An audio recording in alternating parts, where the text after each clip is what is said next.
the music pod? Oh, yes, of course, absolutely. Okay. Hi, what's up? It's Steph with Steph's Rock Show. We've got James from Love on the Spectrum. Thanks for coming by. Yes, of course, you are very welcome.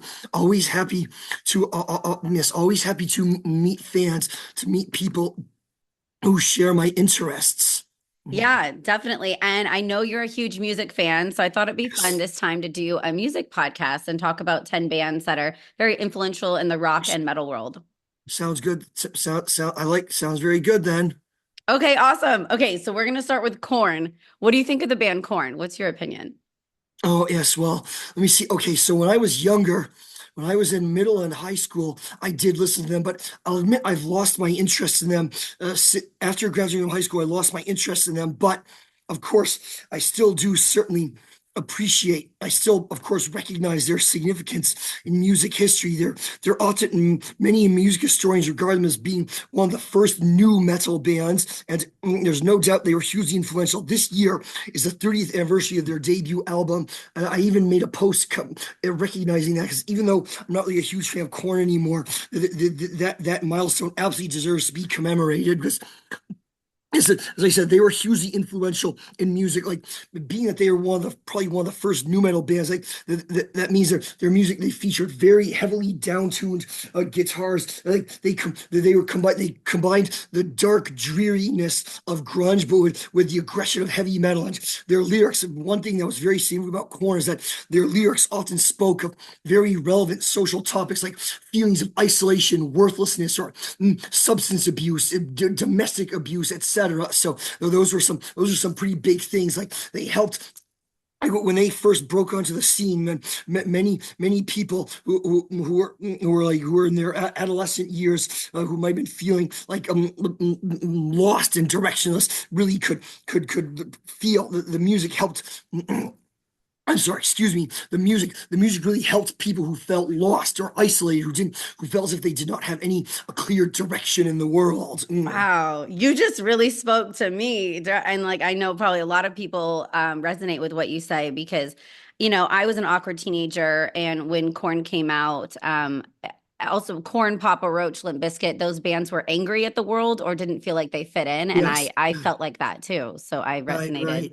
with it. Did you know Jonathan Davis wasn't the original singer of Korn? I did not know that. No. Wouldn't that be nuts? Like, that is Korn. It's his voice, you Oh, yes. know? Well, that happens with a lot of bands actually. Like, Corey Taylor was not the original vocalist of Slipknot, amazingly enough, and there are a few others where you'd be totally surprised as well. Like, well, I mean, Ian Gillan was not the original vocalist of Deep Purple, or what are some other ones? I'm trying to think of some other famous examples. Or Bruce Dickinson was not the original vocalist of Iron Maiden, and Rob Halford was not the original vocalist of Judas. Well, actually, no. I mean, well, okay. This one's a bit tricky, but Judas Priest did have a vocalist before Rob Halford, but that vocalist never recorded any material, so I don't know if he should really even be counted at all.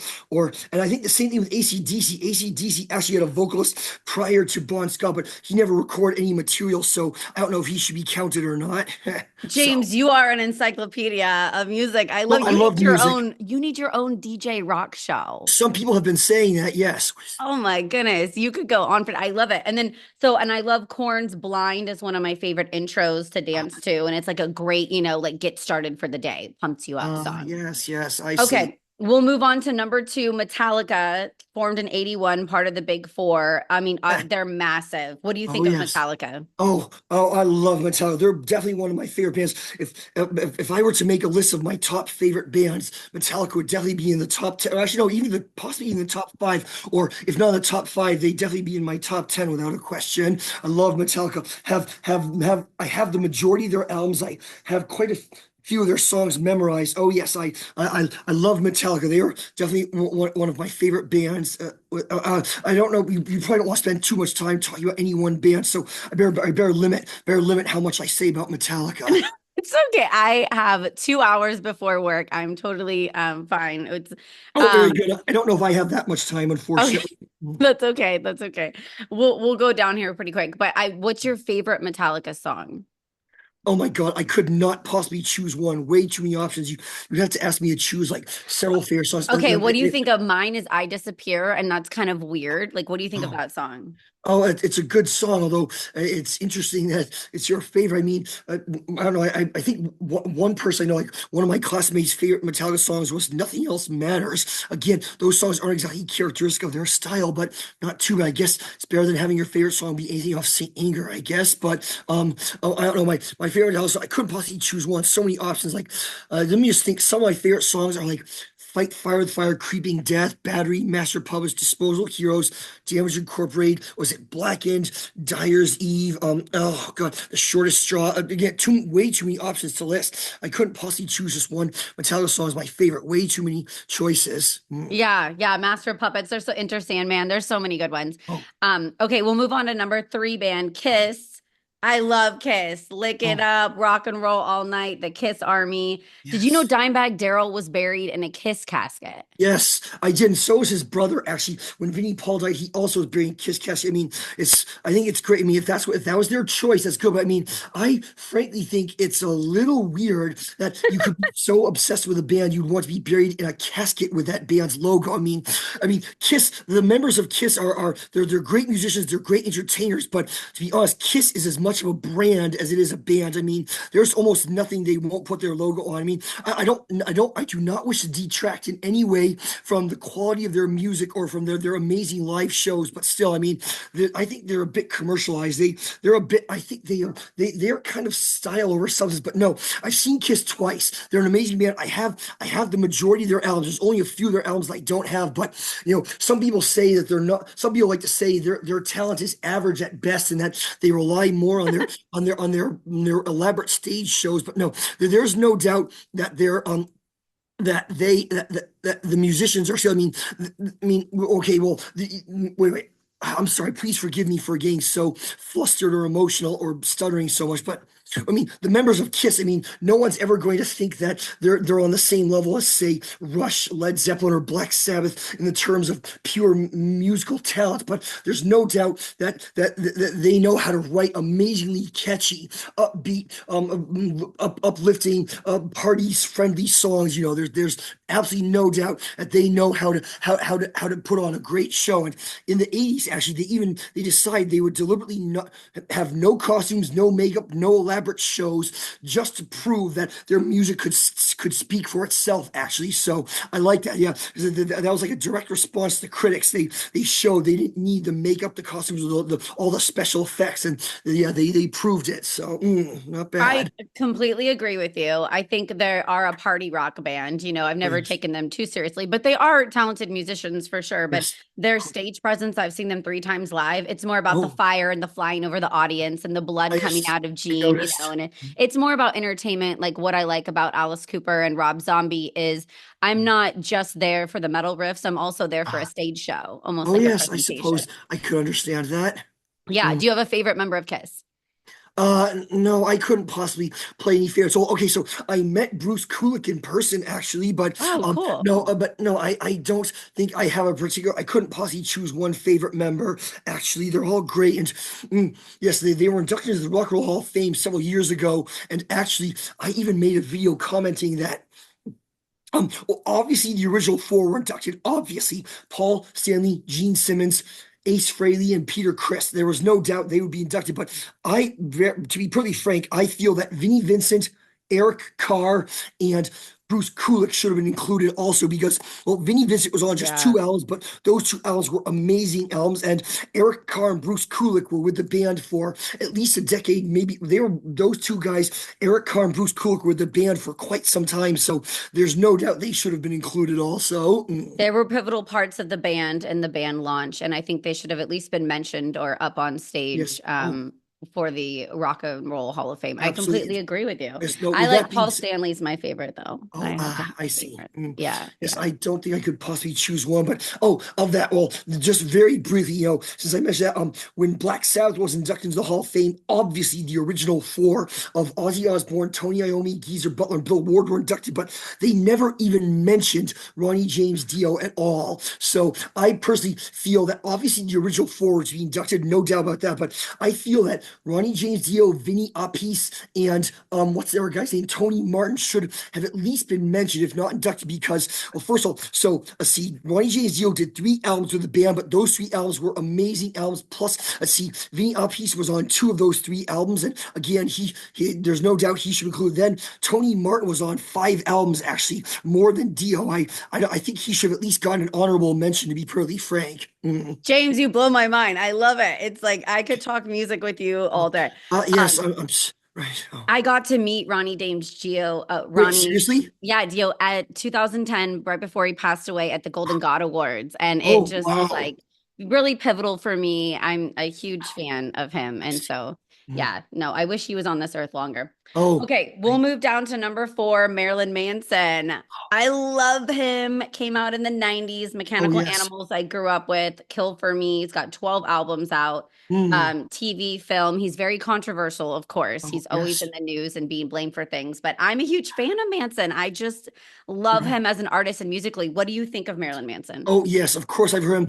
Being that, I was right. I was in the exact age frame to be part of his target audience when he started. So, yes, of course I've heard of him. But actually, it was funny. Okay, I've seen him live once as a double feature with Rob Zombie. But let me see. I actually only just recently did I start purchasing some of his albums. I don't know why it took me so long, but yes, I just purchased his first 2 albums. Maybe I'll purchase more, but of course I've heard of him, obviously. Yes, so he's excellent. Let me see. I'm going to try not to think too heavily about the recent controversy with him, but as a musician, though, as a music entertainer, his talent is undeniable when it comes to music and when it comes to being an entertainer. There's no doubt about that. And of course, I remember people blamed him for the Columbine shooting or something, even though, of Yeah. course, they were just looking for a scapegoat. But at that point in time, though, people, that I guess at that point in time, like heavy metal. I mean, heavy metal been around for several decades at that point, but still, I guess people were just a little bit more sensitive at that point. Well, I don't know. I don't want to talk about that too heavily. But anyway, no, I think Marilyn Manson is a great entertainer without a question. No doubt about that. And I have to admit, oh, his cover. I mean, I'm sure. I mean, obviously, all of his original songs are great. Like "The Beautiful People" is an awesome song and everything. But I mean, let's see. He has his cover of. I'm sure you've heard his cover of "Sweet Dreams Are Made of These." But Yeah. I have to Oh, admit, my favorite one song of his is probably his cover of "I Put a Spell on You." I don't know how oh, many people me know too. I that love one. I Put a Spell and Yes. Tainted Love. Like Oh yes. he'll take a cover. My favorite of all time though is that original his Coma White song, and I like his slower stuff, but his covers really blow it out of the water for me. I Yes. like them better than Yes. the Very originals. good. Very good. And I back to Columbine really quick. I just think it's sad when people blame entertainers for children or adults doing poor behavior. Like I would never Yes. listen to a song and say I want to go out and do something Right, bad, you exactly. know? Like Megadeth has a song called "A Tout Le Monde," and some people think it's a song that promotes suicide. No, Dave Mustaine had to explicitly say the song "A Tout Le Monde" is not about suicide. I forgot what he said it was about, but he felt it was wrong for people to misinterpret the song in that manner or whatever. Mm. Yeah. And a lot of people don't understand. I had an interview with Dave Mustaine about 12 years ago that Oh, he not was bad. in Metallica, you know, and Yes. that the big four used to be more Oh, joined, you know, than it oh, is right. now. Um, Okay, we'll move on to number five, Iron Maiden in 75. Out of London, pioneers of heavy metal. The Man in the Iron Mask is one of my fave. The movie it's after. What do you think of Iron Maiden? Oh, I'm definitely a big fan of Iron Maiden. I have many of their albums, though I'll admit it took me a little bit longer to get into Iron Maiden than it should have. But no, I've been a fan of them for many years. Now, let me see. I can't remember when I first started listening to them, but yes, I have the majority of their albums. I've seen them live 3 times, I think. Plus, I saw the all-female tribute band, the Iron Maidens, live once as well. But I've seen Iron Maiden live 3 times. They're coming by my area again later this month, but no, I've already seen them live 3 times. I can wait. Plus, the tickets are just too expensive as well. So, no, they're excellent. As I said, I have many of their albums, and they're excellent. They're a great band. They're very talented. Very influential. There's absolutely no question that Iron Maiden is probably the biggest band out of from the new wave of British heavy metal in the late 70s and early 80s. Yes, they've been very sure, like Metallica, like nearly almost all the members of the San Francisco Bay Area thrash metal scene cited Iron Maiden as an influence, actually. So yes, that's Yeah. oh yes, you obviously must have heard that the original vocalist, or well, and early Iron Maiden vocalist Paul Di'Anno just died. He was only 66. Yeah, but your rock and roll lifestyle, man, you live a hard life usually Oh, pretty yeah, early well, on. Paul Di'Anno had problems with substance abuse for much of his life, sadly. So, Yeah. it's too bad. I mean, God. So, yes, I'm sure that when the news came out that he died, I'm sure people were playing Iron Maiden's first two albums in heavy rotation. I wouldn't be surprised. And which I have those two albums, obviously. And let me see, what else do I have? Plus, after he was fired from Iron Maiden, he formed a new band called Battle Zone, which released only two albums. I have those two albums by Battle Zone, but unfortunately, Paul Dion never again reached the same levels of height that he had with Iron Maiden, which is very tragic because he was, I mean, he might not have been this quite on the level. I mean, he was, no, no, sorry. So we actually making comparisons, but I mean, he may not have been quite the same as Bruce Dickinson, but there's no doubt he was an excellent vocalist, excellent frontman. That's beyond question that he was a great vocalist, a great frontman. So, yeah, so it's sad that he never quite got to the same level of fame that he had with Iron Maiden. But yes, but let me see. Not shortly before he died, he released one final album called Paul Di'Anno's Warhorse, and I mean, I don't think he meant his final album. I'm sure he would have loved to have kept going, but I have that album, which is good, excellent album. I hope that everyone who buys a copy of that album as to honor his memory. But what's crazy, I think the final track on that album actually is called "Going Home," so probably That is not. crazy, isn't Yes, that? so it's a little interesting. I'm sure he didn't mean it to be that way, but it's awfully very fitting and prophetic that the final track on his final album is called "Going Home," actually. So maybe he knew that his life was reaching an end. I don't know. You never know, but Gosh, you really need a music podcast, James. Like yes, you that would are be so something. fun to talk to Because about whenever music. I make posts about music on my Instagram account, people have said I should get my own show. Or so we'll have to wait and see. But what else? Oh, actually, briefly to go back to Ronnie James Dio for one, the very final album that Ronnie James Dio recorded was called "The Devil You Know," and the final track on that album was called "Breaking Into Heaven." Again, pretty appropriate if you think about it. I mean, Yeah, yeah, no, it's so nuts. And I was gonna say too, I know concert tickets are getting expensive. You probably shouldn't be paying for concert tickets anymore where you're at. If I can uh, connect you, let me know next time you're gonna maybe. go to Well, a that'd be show cool. I mean, well, I and don't I'll want. send you the manager's contact. You Oh, should just be that'd getting be on the something. list and Maybe. walking in. That'd be nice, but well, again, I don't want to let my fame go to my head. I don't want to feel, I don't want other people to feel as if, well, I don't want to feel as if, I don't want to act as if I'm superior to other people, but actually, I totally get a while no, back, it's just but that it's a privilege for you to be at their show. thank People would you. love That's you to good. come to That's their good. Well, show. let me see. Okay, okay. Several months ago, I saw Sammy Hagar. Yes, live. I've seen him twice. So when I saw Sammy Hagar live, actually, one of the an employee, one of the managers at the venue, actually saw me and asked if I'd like to get a free upgrade to a seat. So of course I accepted. Yes, it was a bit louder. Well, I mean, Oh, but cool. I was able to handle it. Well, he did give me some earplugs, but yes, very cool. I'm so glad I got a free upgrade when I saw Sammy Hagar, and then actually, so I not too long ago I saw Rob Zombie and Alice Cooper live, and I so saw that. Alice Cooper's daughter Calico Cooper reached out to me, and she saw. No Yes, way. she saw that I was a huge fan of Mr. Zombie, Mr. Cooper, and her father. So she asked if I would like to get a chance to meet them. So of course I took it. So yes, I have pictures on my Instagram account of me. I met Mr. Cooper and Mr. Zombie That is actually. so cool. Me and Calico dated the same guy right after each other. Oh, that's pretty interesting. Yeah, no, I think I don't know her well, but it's funny. That's My quite a ex dated coincidence. her, Eric Dover. So, and Oh, how he about he that? he played with Alice for a second.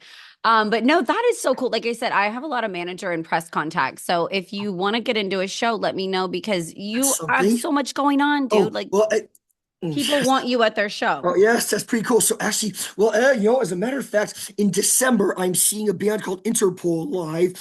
So I actually had never heard of Interpol before, but a friend invited me to see Interpol. Yeah. So as I said, I've never heard of Interpol, but I guess I obviously want to go with my friend to see it. Plus, I mean, I guess I'm always going to check out new music, even if they're not my style. I'll get to see a new band, I suppose. So Me too. plus, I'm seeing a new band tonight called Real Friends. I've never seen, but their manager called and put me on the list. listen. I love new music. I love checking out Oh, bands I've never good, seen good. before. Like Okay, not music is bad. my therapy. It's life. Oh, I love music. Yeah. Okay. Okay. We'll move on to number six, Rob Zombie, that we have been mentioning. And like, he's a musician. He's also a director, a writer. I love his relationship with his wife, Sherry Moon Zombie. I love them as a team. Oh, Living Dead yes. Girl. I mean, that is a song I've performed to Oh, several yes. times. The Devil's Rejects, Oh, Halloween remake, More mm, Than Human. I love Rob Zombie so much. yes, And you absolutely. just saw him. What did Yes, you think of correct. him? So yes, I've seen Rob Zombie live twice now. The first time was a double feature with Marilyn Manson. The second time was a double feature with Alice Cooper, and he was great. Yes, I made sure when I met him in person, I told him I've been a big fan of his for many years.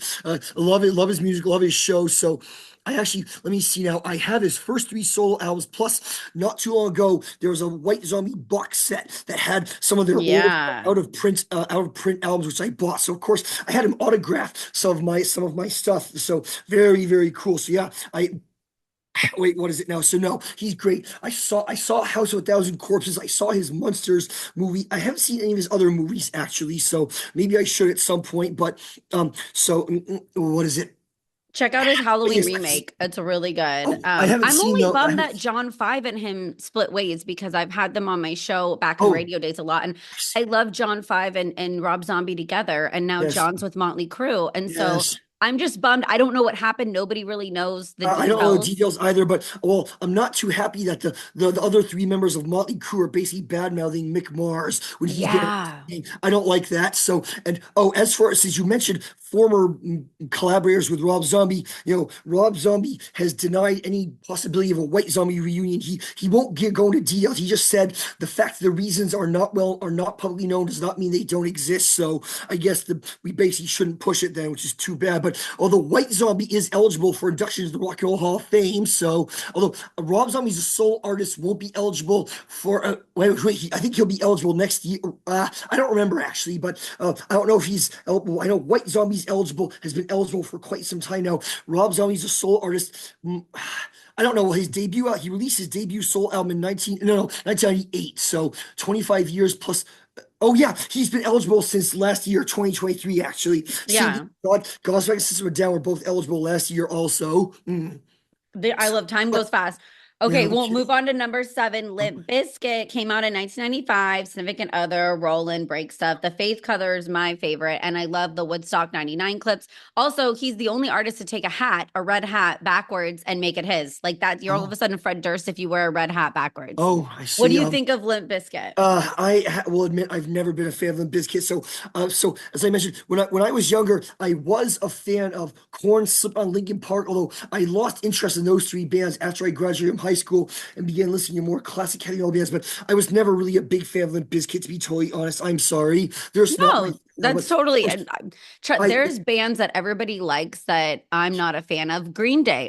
Everybody likes that band, and I'm not a fan of them, and it's okay. Like it's I'm your not really a big fan of taste. Green Day either, but I know that Limp Bizkit is a popular band. Many people like them, so I won't. If someone likes Limp Bizkit, of course they have the right to. I won't criticize them for that. So Yeah, yeah, I know, and they're coming out with new music soon. yes, I just like they're kind of angry. I want to mosh yes. pit to Limp Bizkit. I want Mhm. to get down and get I, crazy. don't know, I sometimes I feel maybe well, I don't know if they still, but in their younger days they felt too like juvenile frat boys to be totally honest. But they were one of the earliest. I That's don't so know if they were right. the first, but they were one of the first bands to combine hip hop with heavy metal, actually. Yeah, I So, do like the rap new metal aspect. I know, well, not me Limp really, Bizkit, but Linkin Park kind of did that, and I like that because I can't sing. I'm a horrible singer, so I could oh, actually rap the oh, parts and not I love. sound, crazy. Like it. I love singing, but again, I'm not sure how good I am at it. And right now, my voice is hoarse. Please forgive me for having a hoarse voice right now. Maybe it's just like the weather or something. I don't know. Yeah, I joke there's a weather change flu and everyone's getting sick right now and it's fall. And so everyone's kind of like a little under the weather or feeling it. Okay, we'll move on to number eight, System of a Down. Surge came by my show a couple times. I love Really? him. Toxicity, Chop Suey. He's very politically active, very Oh yes. intelligent. I love to listen to him. I talked to him for an hour and I could have gone on for 3 or 4 hours. Like he's just such an Nice. intelligent human being. Absolutely. They had broken up when I had him on though, and he was doing a Yes. solo project, and now obviously they're back together and whatnot. Yes. But what do you think of System of a Oh, I Down? love Sister Down. So I was just the right age to be in their target audience when they they came out. Oh, yes. So let me see now. So yes, I mean, I hope I'm not being a hypocrite when I say I love System of a Down, Godsmack, Disturbed, and Stack X. They're awesome, but I don't like Linkin Park, Limp Bizkit, Core, Slipknot. I mean, I'm not being a hypocrite, contradicting myself when I say that, am I? No, not at all. I Okay, think good. they're very different. I love Static X too, but I just saw them a couple days ago at Aftershock, and I'm gonna um have to see Stack X at some point. very different bands. And I feel like the bands you put in the category of not like are in the frat boy category that you call that. Oh, Like, it is like a boys in the pack together drinking beers, chugging beers, wanting to do the Corn see. and Limp Bizkit. And All right, I well, feel like System of a Down is a heavier, more intellectual band. oh yes. Oh well. Anyway, I have to keep talking about this. So anyway, let me see. I mean, okay, System of a Down's debut album was released in 1998, but although I didn't hear about them until they released their second album, Toxicity. And there is absolutely there is no way to downplay the impact that album had. I cannot say enough just how big that album was, Toxicity. That it was huge, and it was released right in the wake of the September 11th attacks. So very appropriate. Actually, was it before? After? I don't remember. It was released in September of 2001. I forget whether it was before or after the attacks, but still, either way, its legacy will forever be connected to the September 11th attacks. But that's not necessarily a bad thing. But no, I cannot say enough just how huge that album was without a question. So Yeah. yes, because they didn't hold anything back. First of all, they have an amazingly unique style. There's no other band that sounds like System of a Down. You when you hear their music, you know right away that System of a Down. They have their own That's distinct a style. great Plus, their point. lyrics, they didn't hold anything back when it came to criticizing very social and political institutions. Yes, they were like, well, I'm trying to think like they were very similar to Rage Against the Machine in that regard, in their scathing criticism of political institutions. So I personally think that not since Cowboys from Hell 11 years earlier did a heavy metal album have such an immediate and significant impact on the music scene. Frankly, that's how I feel about Toxicity. Yes, they're huge, and they've released only 5 albums. I'm very sad that they haven't released an album since 2005, but they're back together. But since they got back together, they released 2 new songs, but no new album. I mean, if System of a Down were to announce a new album, it would be huge. It would be I hope phenomenal they, news. I But think 2025, there's a lot of bands coming back with new all right, albums that, yes, it's been a while. And yes, Serge just opened up a coffee shop that's doing well. And also, Serge taught me about the Armenian movement and ah, war. And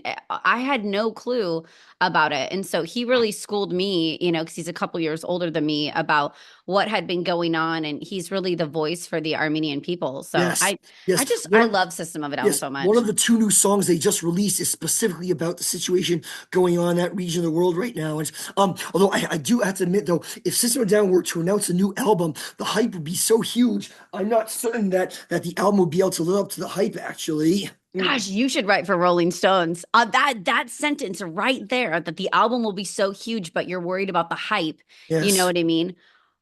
So number 9, Deftones. Huge fan. Started actually in '88. They're from where I'm from, Sacramento, California. So I got to rep, my area. The distinct sound of Chino is phenomenal. White Pony in 2000 just blew my mind. Like I liked harder, faster rock, and Deftones really slowed me down. They Oh, got me into like chill rock, chill new metal. I can actually interesting. like do chores around the house and listen to music and not Ah, just mosh, but love, okay. love, love Deftones. I'm seeing them live so many times. What do you think of Deftones? I have to be honest. I know their name, but I know absolutely nothing about them. To be totally honest, other than their name, I'm so sorry. I often No, that's cool. I mean, I, that's life. I know I often hear them mentioned in the same company as Disturbed, Limp Bizkit, and other bands from that era, from that wave of music. But no, I'm sorry, I know nothing about Deftones, Have you unfortunately. heard Change in the House of Flies? If I I ever watched you change. maybe I'd recognize the song if I heard it. I You don't got to know. listen to it when we get off the podcast. I think it's Oh, such a good song. Like it is so moving. yes, I see. Okay. Okay. Last band, which has had a huge, like, it's what we've been talking about on my podcast a lot is Linkin Park because obviously Chester has passed away. I had his son on not too long ago, and his son, Jamie, was very upset that they have come back out with Dead Sarah, Emily as the lead singer. What do you think of Linkin Park as a band originally and then kind of getting back together? So let me see now. Yes, I honestly can't believe that their debut album is almost 25 years old. But so yes, I was a fan of Linkin Park in my middle and high school years. Not so sure. I lost interest in them after I graduated from high school. But their lyrics absolutely spoke to many an angst-ridden adolescents in those years who just wasn't certain about their place in the world. No question about it. So yes, I even though I'm no longer a big fan of Linkin Park, I knew practically almost every song from their debut. I don't know if I memorized quite all the lyrics, but yes, I did listen to their debut album quite a bit. And there's even though I'm not a big fan of Linkin Park, I probably will make a post commemorating their debut album's 20th anniversary only because I feel that they should be recognized. So yes, and although to be really frank, I've heard a few of their songs from Meteora, but after that though, I didn't really keep up with them. As I said, I lost interest, so I didn't really listen to too much of their music after that. But of course, Chester Bennington's suicide was very tragic. Obviously, there's no question about that. So Yeah, no, and I agree with you. I was a huge Linkin Park fan. For me, more in college, like I started in high school, but in college, I really liked Linkin Park, saw them live a lot of times, mainly festivals, though, not individual tickets. And I love Linkin Park. Having Chester's son by gave me a whole different perspective. I've also had the new lead singer on my show, and okay, she was very short, just kind of one word answers in and out. So I didn't get to know her very well. I see. But I'm not a fan of the new Linkin Park and Linkin Park Oh, anymore. I'm just kind I of see. Wait, what is the new vocalist name, please? her name's Emily, and she was in a band called Dead Sarah. I admit I had never heard of her before Linkin Park announced her as their new vocalist. So I can't offer any opinion because I'd never heard of her prior to her joining Linkin Park. Yeah, no, I understand. Well, thank you, James, so much for talking about 10 bands with me and like hanging out all morning or your afternoon with me. Like, thank Yes, you so much. And I love of talking course. music with you. So anytime you want to Good, talk good. music, I'm down to do it again. Excellent. Very good. This was wonderful. Yes, yes. So, yeah, oh, yes. But no, this was great. Yes. I mean, I suppose if you ever wish to invite me back again, of course, that'd be good.